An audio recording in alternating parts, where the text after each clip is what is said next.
good, y'all, and welcome to my review for this week's episode of Hiroaka Season 7. Man, it has been a good week this week, man. It has been a good fucking week, man. Of course, new episode of Hiroaka, that was incredible, man. Of course, there was a JJK leaks that came out. Obviously, we'll not get into spoilers for that, but, you know, that was hype. I just unlocked Todoroki's new moveset in Ultra Rumble, which I might be the footage I'll be using for this video, might be part of it. I'm not entirely sure if I'll actually be using the footage or not. But yeah, I love his new moveset, and it's a lot of fun. So I got that on my first try, hell yeah. And yeah, this has been a good week, man. It has been a good motherfucking week this week, man. Especially with the JJK thing, man. That was awesome. But anyway, guys, this episode was absolutely spectacular, man. And I also gotta say, shout out to Saiwa-san. I'm going off tweets because I'm trying to figure out the staff for this episode, man. So I'm just kind of going off tweets from that my soccer David said from the various like animators because we're not trying to decipher who did what. So Saiwa-san, as the main director of Hiroaka season, the director of Hiroaka season 7, mentioned that he was the cinematographer this episode, and then like the filter or like compositing grading thing they went with this episode for the Shoji backstory flashbacks. Was first of all, it looked absolutely amazing. And that's the first thing I have to say. Like all of Shoji's flashbacks, I love the look of those ones. And the way that the reason for this was actually really interesting, where he mentioned that it was meant to make the rain blurred landscape look like it was blurred by tears, which I thought was an interesting. Perspective on that, on how it came to be, man. But yeah, it looked absolutely amazing, man. And yeah, and also shout out to Ikeno-san, if I'm saying that right. I don't know if I am. He was apparently the director for this episode, and he did a phenomenal job. We'll know more on the staff, at least I will, once Fang gets his like thread up, which no idea when. It's still not up at the time I'm recording this, and my social activity's only posted a handful of cuts, so nobody's really posted any full-on cuts about the director of the episode. A lot of the animators working on it, man. So I'm in the dark with a lot of this stuff, man. So you will probably see a lot of animators throwing in unless something happens while I'm recording this review and we get more of them. But yeah, man, this episode is absolutely fantastic, man. Yeah, we finally got some info on Shoji, man. And you guys know that Ian Sinclair, when the Done With This airs, is going to go off, man. Like I've mentioned before, he's mentioned this at panels that he's been interested to actually do something with Shoji.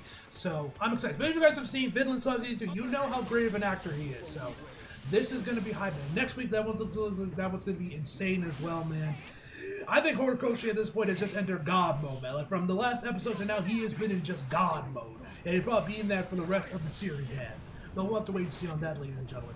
Anyway, guys, let's just jump right into the actual review. So we start the episode off with a flashback back with Shoji's village, where he's from, where we see a bunch of the other people of this village throwing rocks at his house, be like, "Be gone, you die, monster! I can't believe you have impure blood!" You know, they're just waffling on about that with their hatred and everything, man.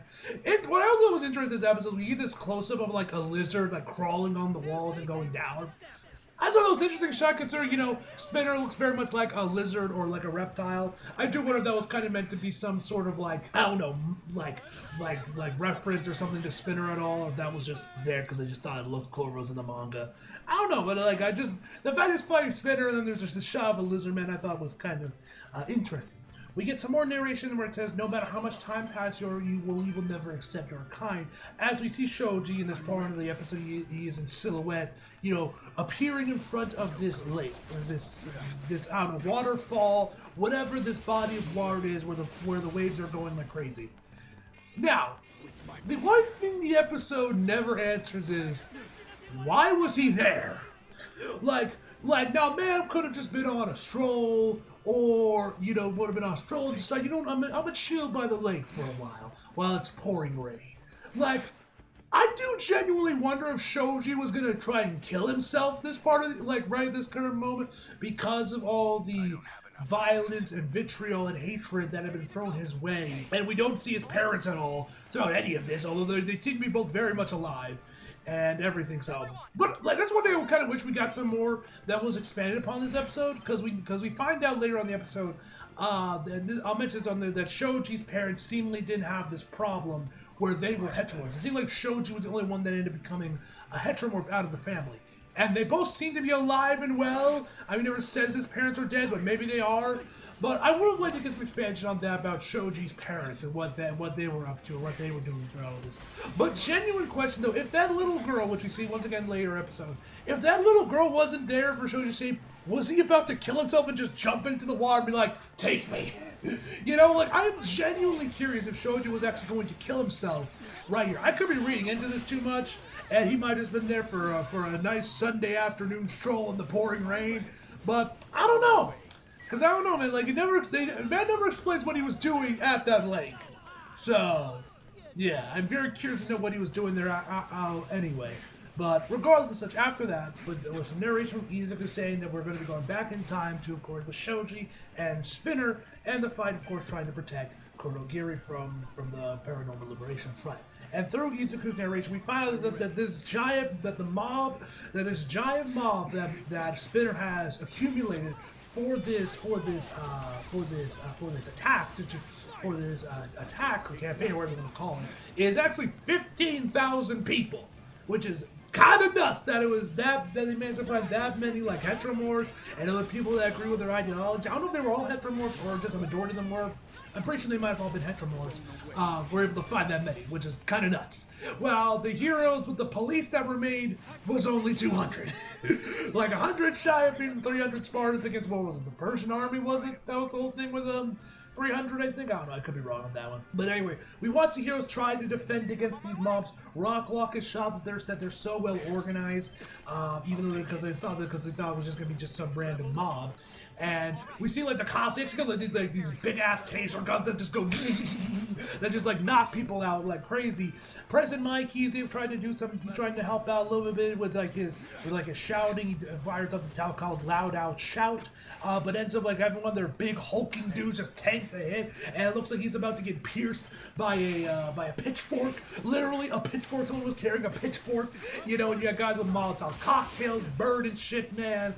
But luckily, Koda's birds managed to get him out of the way and save him. And also, I have to say, this whole opening, the episode itself, looked absolutely beautiful, man. I finally found the staff list for the episode, and the episode, as well as both the episode director as well as the storyboard artist for this episode, was Shoji Inkenku. He was the storyboard artist as well as the director for this episode, man. He did an absolutely spectacular job, man. Seriously, like this episode was honestly probably one of the best looking episodes of the season. Like obviously you have the flashbacks with Shoji that looked amazing, which was all from the cinematographer of the team. But just the overall storyboarding, man, the rest of the episode, man, just looks absolutely amazing. So shout out to him, man. He did a spectacular job with this episode. Also love the music that's playing here. That like the slow, ominous track they have playing around here, man, was fantastic. I'm pretty sure that's also a new track that wasn't in the soundtrack. I'm like 90% certain that's a new track as well. Once again, when are we getting like an actual full like season 7 soundtrack or something? Regardless.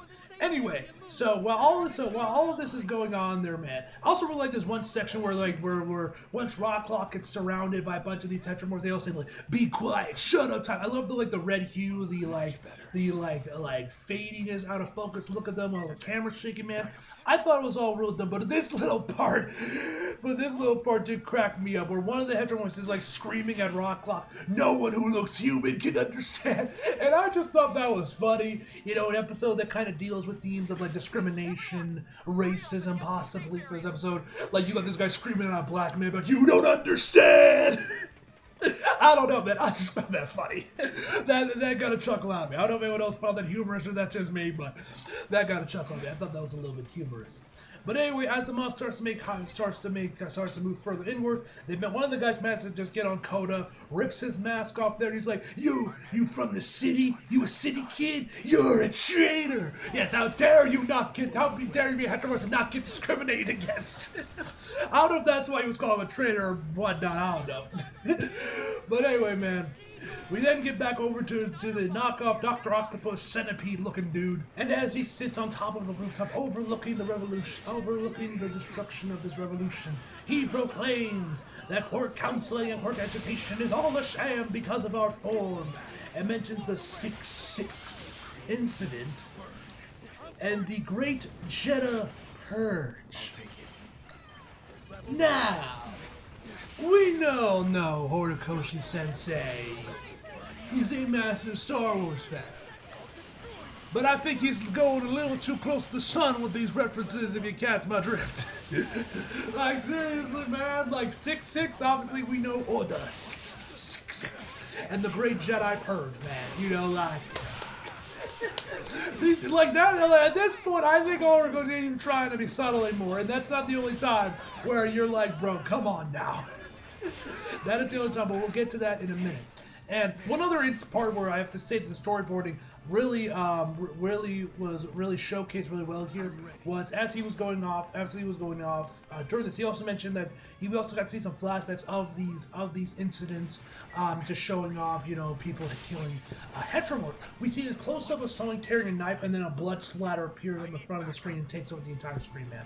I thought that looked really, really cool, man. And I like the little black and white filter they use right after, as we see the humans like over on top, like on top of, like above the, looking down upon the sea of corpses beneath them after they killed off all these Hetromorphs and just beat them to death with like bats and other sort of close quarters weaponry. And like I said, yeah, I love the black and white with the red being the only primary color. Look at this, man. You guys are on the sucker for that. And as he continues on, where he mentions how one of the men were interviewed that participated in one of the massacres, mentioned that his only reason for doing this was because they creeped him out. And then he mentions in present day, the world feels remorse for those actions, and now, you know, all is good. Racism doesn't exist anymore, you know, and, you know, all that jazz. And he proclaims that they're only pretending to be more remorseful. And when those raised in densely populated areas with diverse melting pots. Oh, how wonderfully educated they are, he says. They would never discriminate, right? But try leaving the city and you'll see. And he once again reiterates, they creep me out, as he takes off his mask. We have to get to see him, and yeah. The dude got one, I like his face, but he definitely got the whole centipede thing going on there, right? Not gonna lie, it's kind of creepy, but I dig it, man. But it looks really cool, man, I have to say. And says, it continues on saying, even the strongest light cannot illuminate everything when that phrase is uttered. And as he continues on his soliloquy, we see that they straight up have a flag. These guys straight up have a flag with Spinner's face on it. Says, Spinner is our sponsor. They straight up wave the flag that Spinner is like their guy. And so as we continue on, we see Spinner continuing on his rampage. This time, like, we don't get this one scene where he, like, I feel like his brain, like, the more he stayed transformed in this form, it's like his brain just turned to mush, because after a while he just starts drooling everywhere, like, bleh. Like, I'm pretty sure by this point his brain had already been turned to mush by all this point. And then that's when Shoji finally shows up there, gives Spinner the Jotaro special, which was pretty cool to see. So then, of course, a bunch of the Hetromorphs go on top and surround Shoji, and they started like getting him down the ground, stomping on his head. More flashbacks to what we saw at the start of the episode, which once again looked absolutely spectacular, man. I love the look of these flashbacks, man. And then Shoji tells them when the heroes when we're investigating Jack Hospital, the first thing they did was make sure that the patients and the staff are safe, because he was actually like, if you're here about the whole Hetromorph thing, why are you attacking, you know, the hospital? What is your plan? He asked them, do you have a plan of attack? Because they want to get Kurogiri. If you don't, I will never forgive you. As we finally get to see Shoji's face, and we finally get a good look at what he actually looks like. Now, obviously, we have already seen his face in like the OP, and I don't think it was the ED. It was just like the OP, and technically the first ED season, although it was a bit far away. So we technically already got a look at what Shoji looks like, but I think this is the first time we get to get the real good look at him, obviously in the show properly. And yep, that is definitely, his face, man, it's definitely an interesting one. And then, of course, we get to the commercial card. I'm pretty sure it's the first time we've actually ever seen both Shoji and Kota both get like their own like renders. They're both episode cards for the commercial. They're both their own cards for the commercial break. I think this one. I'm pretty sure this is the first one, at least with the new ones, the new rendition that they introduced with season 6, man. And so then Spinner starts backing away. He's like, "Oh shit, what the hell's going on there?" Because he's like, He's quick, like, "Do I have a plan?" And you know, and Spinner's just like, the dude's basically like a zombie at this point. And as they're all asking, like, "What? Tell us what to do, Master. What do you want us to do, spokesperson?" And he just says, And he just says, "Who cares?" And like they're all, and like all the henchmen are like shocked, like, "Wait, what does he mean he cares?" And then Centipede Man kind of tries to save us, and the bloodshed is how history is made. In other words, he is saying sacrifices are unavoidable, and then tells him to go forward and continue the charge, which gets him back in the action. So, shout out to the Centipede guy, man. He was able to save it for his team. So we get back with Shoji and Spinner. Shoji tells Spinner that this will make society regress 30 years, and then we see Spinner start to transform once again as we get some flashbacks from All For One, saying they gave him another quirk called Scale Mail. That basically will give him the power and defense and the look of a leader, as well as straight up turn him into Venom. Like, at this point, like I said, like I mentioned before, like with the Star Wars, like the slight Star Wars references to the 6-6 incident and the Great Jedha Purge, you know, like those were definitely references to Order 66, obviously. But like this, like you're not even trying at this point, man. It's like when he gave like Izuku spider sense or danger sense, excuse me, and All For One radar sense. It's like, bro, you're not even trying anymore with these powers, because this literally is just Venom. He's even sticking his tongue out there and moving all around like he's Venom, man. It's literally just Venom. It is, or maybe Lizard would be a more apt comparison when Lizard lost his mind and ate his kid and his wife. Back in the comics during Dan Slott's run. Shout out to anyone that read that. I haven't read it, I just know of that event in the comics. But yeah, and also this is also a big, we also get another big flashback during this moment in the episode where we finally get our first mention of Shigaraki being a League of Legends player. Because if you guys don't know, there's been kind of this thing going around with the fandom recently, at least when the manga was happening, where I would often typically see people make jokes about Shigaraki playing League, or oh, Dobby's playing League with Shigaraki and, you know, and Spinner. I'm pretty sure this is the first time they've actually ever mentioned League. It's called LOOL, not LOL. Like the typical anagram is for League of Legends, which I felt funny. Now I don't know if this was like this in the original manga, because you guys know JoJo, the whole thing, like they have different stand names and everything, man, that are direct references to music groups, which got changed in the English version because they're scared of getting sued. So I was wondering, like, maybe in the original Japanese one, it is straight up LOL, like League of Legends, or if it also was like the LOOL for the manga version as well. But yeah, anyway, first mention of Shigaraki being a League's player as well as Spinner. He's like, yeah, man, I play it, but I was a solo player though. And so Venomized Spinner charges towards Shoji and he manages to dodge the attack, but he loses a couple of hands with Spinner's blade. Oh, and also one last thing before I forget, I loved the music that was playing here, man. And it took me a second, and it wasn't UC Run this time. It took me a second to actually find this track, but it seems like they were playing the instrumentals for Just Another Hero, a song from the season 2 soundtrack that a lot of you guys may remember, because that was a pretty popular song during when season 2 was airing, man. I remember listening to that song a lot when season 2 was airing, man. So shout out to everyone that remembers that song, man. And it was good to hear it again, man. This time it was just the instrumental version instead of having it with the lyrics as well. Anyway, and Centipede Man continues on his soliloquy, which I have to say this real quick, man.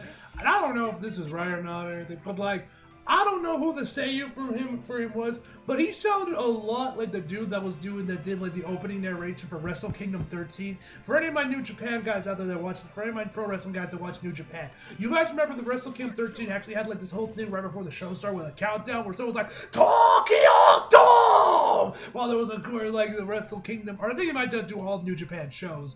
But like I remember the countdown for Wrestle Kingdom 13 where he said Tokyo Dome, and it went from like 5, 4, 3, 2. It was this whole thing. Man, it was fucking awesome. But I think he just generally does like a lot of like the match narration or whatnot for New Japan. Like WWE has their guy, AEW I think might have a guy. I don't know if they actually do that, but I know WWE has a guy there that does all the narration for like their stuff and everything, man. But he sounds a lot like, I don't know if it's the same dude or not, it could be, but he sounded a lot like the dude that does the New Japan narration for their matches and stuff. I don't know if it is or not, if any of you guys know for certain, definitely tell me down below, but he sounded a lot like that dude. Anyway, we then get another flashback where I guess this might have been where Class 1A finally actually got to see what Shoji looks like while they were all eating something or whatnot, man. Also, Jiro sits like L, which I thought was interesting. But anyway, as they have all this like food, like these stacks are from, Uraraka gets a slight cameo there, which is always a pleasure to see. And Mina's still wearing her tacky as fuck cheetah shirt. Seriously, who the fuck still wears cheetah? Like, it's not the 80s anymore, Mina. Come on, get rid of that shit, burn it.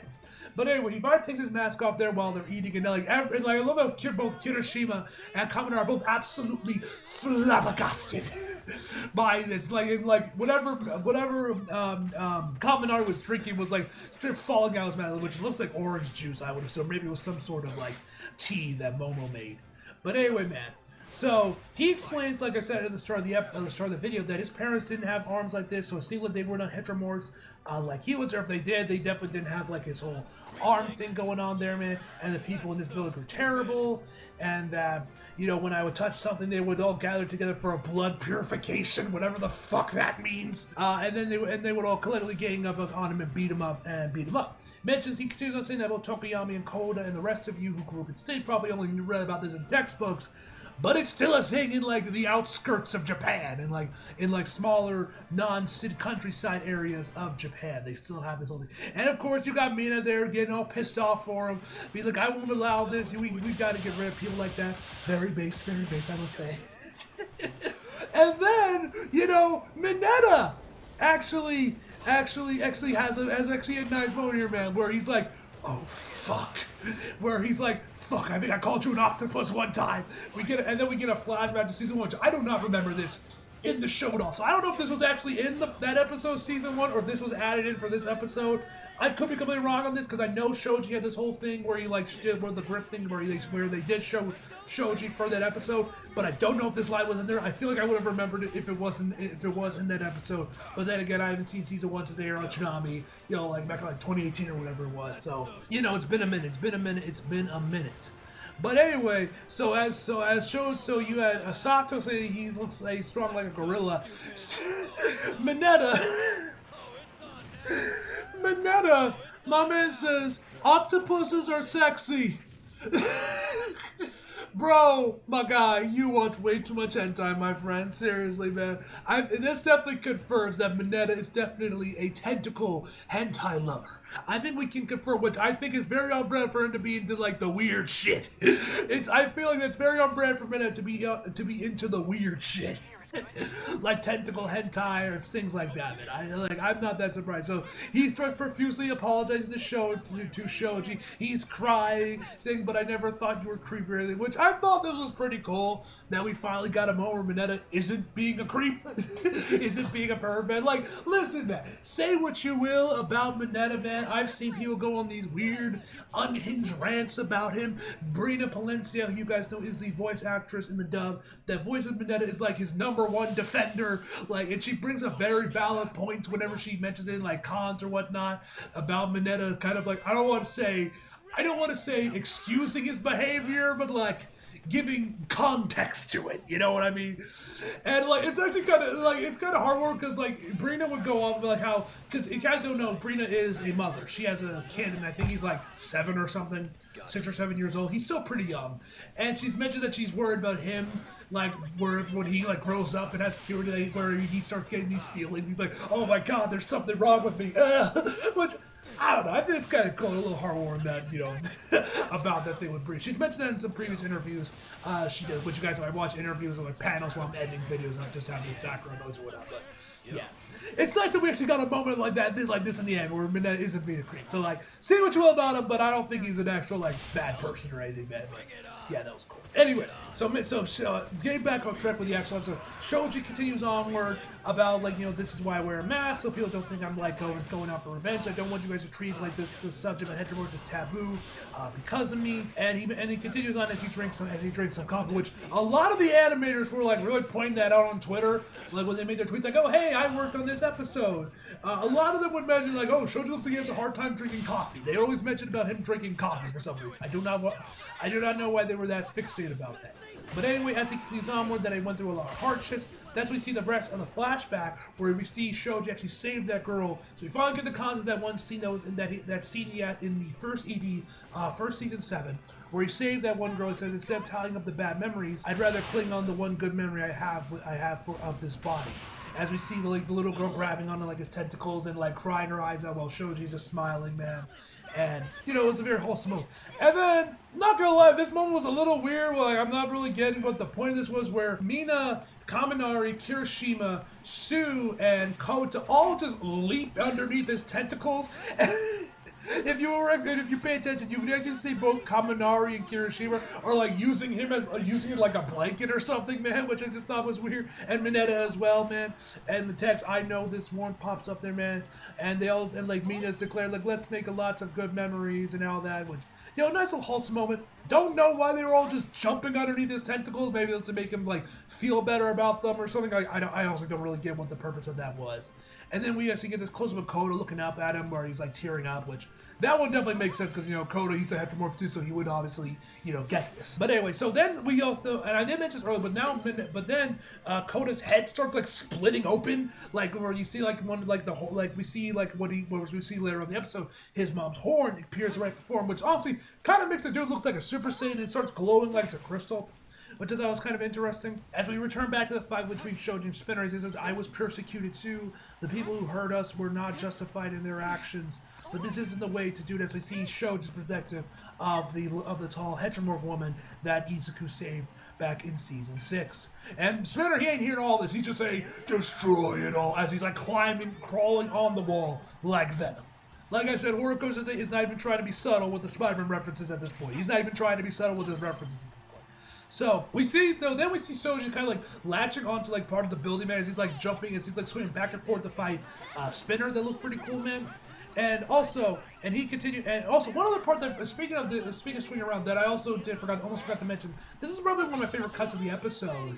But this was also once again when like, bro, you're not even trying. Where you see Shoji straight up swinging around like he's Spider-Man, with Spinner coming right at him, where he jumps through a building, knocks some shit over, and goes outside the other side of the building, continuing to chase Shoji. Like I said, man isn't even trying to hide the Spider-Man Venom comparisons with this episode. So he continues on his declaration as Koda once again this is when his head starts to start glowing like I say, he looks like he looks like a Super Saiyan now, and his head's like glowing like a crystal. Where he says, don't laugh at Shoji.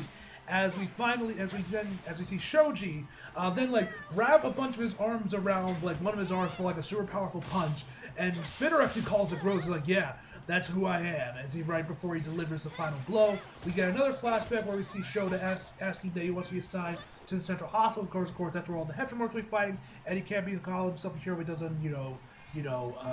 doesn't, if he isn't involved there, if he looks away from that or whatever. And and then you have Aizawa asking like, hey, how'd you even know this wasn't happening? And he tells him that he found from like the heteromorph woman said some things. He heard some other people there mentioning that there was a call to action for all this. And then if he overlooks this, he will not be able to call himself a hero. And then right after that, we then get over with a flashback to with Koda, which no lie, I gotta say, his mom, pretty cute. And it looks like they kept like pet rabbits, which, okay, cool. And Kid Koda was also pretty cool, cute as well, I have to say. Where we get this really nice moment, man. Like, I saw some of it's like, yo, can we get some like ship art of this with Kirishima and Mina, which I would definitely approve of. Where she tells him that some people are making fun of her horns and being mean to her, and then his dad, which you can definitely see Koda got his hair from his dad, comes in there to defend her, and he says, don't laugh at her beautiful horns, which, base father. Absolutely based father. So yeah, this is a really nice moment too. As we then get another reference, and this is when we found that Horikoshi is actually a bit of a cinephile, and a cultured one at that, where he says, Hitchcock birds. Now, for all my cinephiles out there, you guys know that one of Alfred Hitchcock's most well-known films is The Birds. Like I said, man, you're trying to be subtle at this point. And hey, I appreciate you referencing an Alfred Hitchcock film, my guy. You got good taste in films. And just sends a shit ton of birds like right on top of him that sends him off the rooftop. So as Shoji and Spinner keep fighting, President Mike goes in there, uses his voice to take out Spinner's sword, and just has it completely shattered. And then Shoji finally releases his final attack, Octo Passion, which got some really nice impact frames, I must say. This looked really, really cool.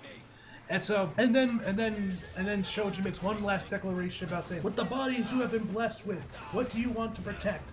Don't let them take advantage of your scars. Next time, your children might be the target. And we get one last flash of Shoji, where the little girl is crying her eyes out after Shoji got beaten to a pulp for saving her.